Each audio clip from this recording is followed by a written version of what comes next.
ikaze kuri Talk Sport ubuzima kabisa n'amakuru y'imikino agezweho nkwifuriza weekend nziza ni ikipe ya AS Kigali ndetse na Sfaxien uko umukino wose wagenze Tottenham na Man City mu Bwongereza turakubwira uko byagenze ndetse na resultat zose no mu Butaliyani shampiyona zose turakubwira uko byagenze rero ikipe ya AS Kigali yari yagiye muri Nigeria gukina rero na Sfaxien. Ikipe ya AS Kigali imaze gutsindwa ibitego 4-1 kabisa, umukino umeze neza cyane, ari umukino waje kurangira ari ibitego 4-1 bya Sfaxien kuri kimwe cya AS Kigali. Rero umukino utaroroshye cyane, akaba ari n'umukino wabonemutsemo ikarita itukura ku ruhande rwa Muhagiri. Rero navuga ati AS Kigali urugendo rwashobora kuba rumeze nk'ururangiriye ahangaha, ko ibitego ubwo isaba gutsinda ibitego 4 nayo kugira ngo ikomeze. Rero ni ibintu bitazoroha. Rero umukino rero kwishyuka urugendo mu cyumweru gitandetse ko andi makipe yagenze rero muri CAF.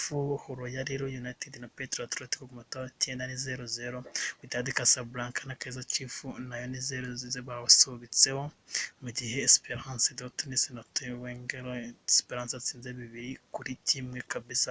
Mu Bwongereza rero ikipe ya Liverpool nayo manukaga mu kibuga cyane ikipe ya Leicester ikorera ibya mfurambi kabisa ku munota 20 kabisa. Curtis Jones abona ikarita y'umuhondo na John Evans ku munota 33 ku ruhande rwa Leicester, mu gihe Mohamed Salah ku munota 37 atsinze igitego. Roberto Firmino ndetse Leicester izisoza ibitego 3 bya Vardy. Rero Premier League ya Leicester twakuye ko aratsinze 3-1 kuri Liverpool. Crystal Palace ku munota 55 banimaze kwisogongera 3.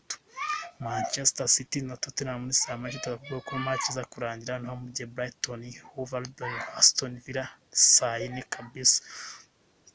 Komeze no muri La Liga Santander, Granada na Atletico Madrid. Atletico Madrid ni 2-1, Sevilla 0-0, naho Huesca Eibar na Real Valladolid ni saa moya, Barcelona na Deportivo Alaves saa 4.